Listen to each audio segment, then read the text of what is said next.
For decades, the standard assumption has been that your IQ is essentially a factory setting. Whatever cognitive horsepower you were born with, you're stuck with. But historical records tell a different story. Albert Einstein's early teachers considered him sluggish and outright declared he wouldn't amount to much. Thomas Edison faced the exact same wall. He was actually thrown out of his school system because they believed he was completely incapable of learning. Yet both went on to redefine human progress. Their genetics didn't suddenly alter, and the school system didn't save them. Today, we try to force that kind of cognitive growth by binging podcasts, playing video essays on double speed, and plowing through self-help audiobooks. We consume endless hours of content, yet our actual ability to solve complex problems rarely improves. This happens because of the illusion of competence. When you watch a well-structured video, the logic flows smoothly, making you feel like you've mastered the concept. But the moment you face a blank page or a real-world crisis, your mind goes entirely blank. Passive consumption stores information like a temporary scratch pad. It gives you the what, but it skips the mechanical struggle required to forge the deeper connections your brain needs under pressure. If you want to actually increase your processing power, you have to choose between two strictly opposed models. This matrix shows the trade-off. The information diet sits in the bottom left quadrant. It's low-friction input yielding zero lasting retention. Conversely, cognitive resistance training belongs in the upper right. This is the deliberate, uncomfortable process of forcing your brain to struggle. Upgrading your problem-solving capacity is exactly like building physical muscle.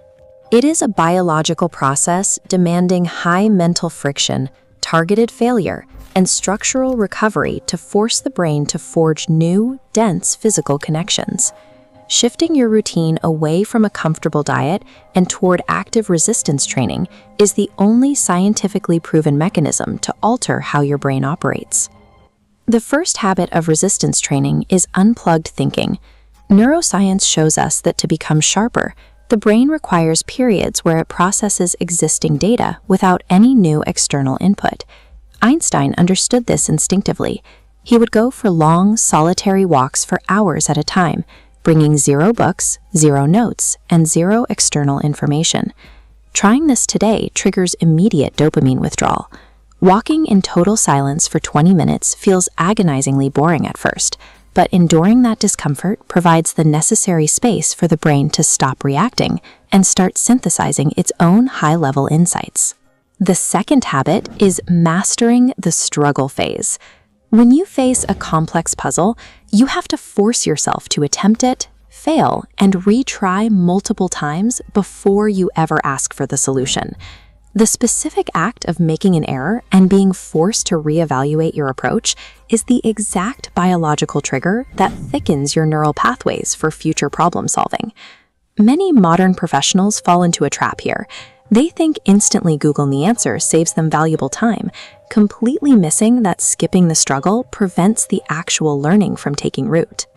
Immediate help bypasses the required mental friction. If a task isn't making you frustrated, your brain simply isn't growing. Habit 3 is using writing to process. Most people treat notes strictly as a storage drive to remember facts later.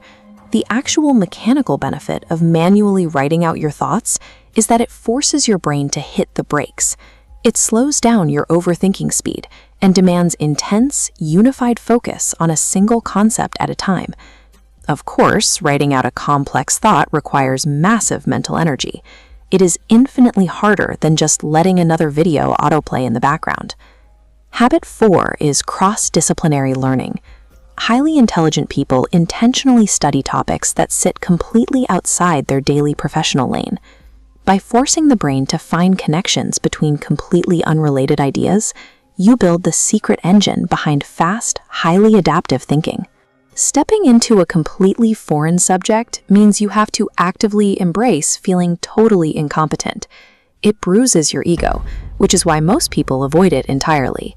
Actively processing data through writing and connecting broad concepts prevents your hard-earned knowledge from decaying and disappearing. Habit 5 is training memory through teaching. While many assume memory is a fixed genetic gift, it functions as an adaptive system that only strengthens through the repetitive effort of retrieval. The most effective action you can take is to read or watch something, immediately close the source, and attempt to explain the entire concept out loud from memory. This method is brutal because it instantly exposes your ignorance. It strips away the illusion of competence and highlights exactly which parts of the material you completely failed to understand. Finally, habit 6 is strategic rest. Your brain strictly requires prolonged periods of offline time to physically execute these structural upgrades. Charles Darwin is perfect historical proof of this. He typically worked only 4 to 5 hours a day. He dedicated the rest of his time to long walks, rest, and letting his mind recover. Modern hustle culture gets this entirely backward. The optimizer who views 8 hours of sleep or an afternoon of boredom as laziness is completely misunderstanding basic neurobiology. Deliberate rest and scheduled boredom are never wasted time. That downtime is the exact biological window where your brain actively builds its new capacity. This decision tree maps out a cognitive ROI framework. It helps you diagnose exactly how your learning routine is broken and assigns a specific active habit to fix it. First, consider the information junkie, taking in huge amounts of data but producing little output. You need the one-to-one rule.